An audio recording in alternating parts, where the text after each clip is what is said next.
নিয়ে কাজ করতে চাই। ওই হাসিনার বিচারের তো এখন পর্যন্ত তেমন কিছু আমরা দেখতে পেলাম না। কেন পেলাম না? 1 বছর হয়ে গেল, হাসিনার বিচার কাজ পুরো শুরু হয়ে গেল না কেন?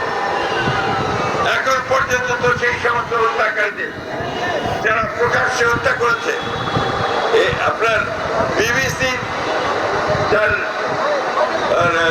অডিওতে দেখাচ্ছে যে হাসিনা নির্দেশ দিয়েছে গুলি করো, লেটার উইপন ইউজ করো।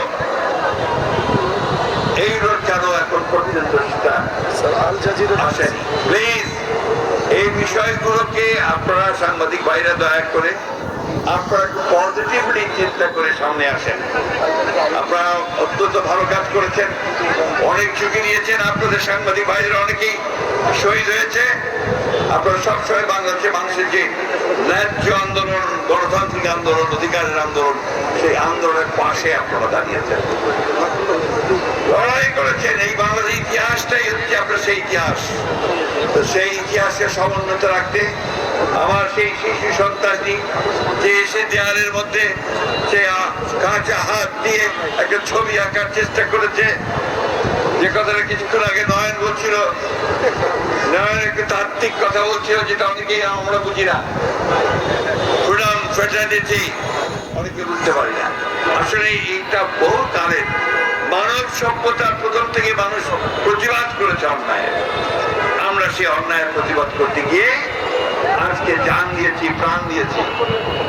আমি তো যুবদল অনেক নেতাকে জানি যে তারা কেউ বাড়িতে থাকতে পারতো না, পালিয়ে পালিয়ে থাকতো, এক এলাকা থেকে আরেক এলাকায় গিয়ে থাকতো।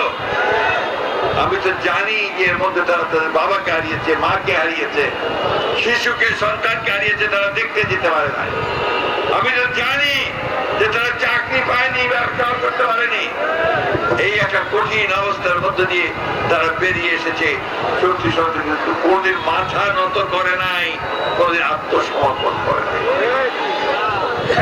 আমরা সেই দল, যেই দলকে নিয়ে আমরা গর্ব করি। কেন?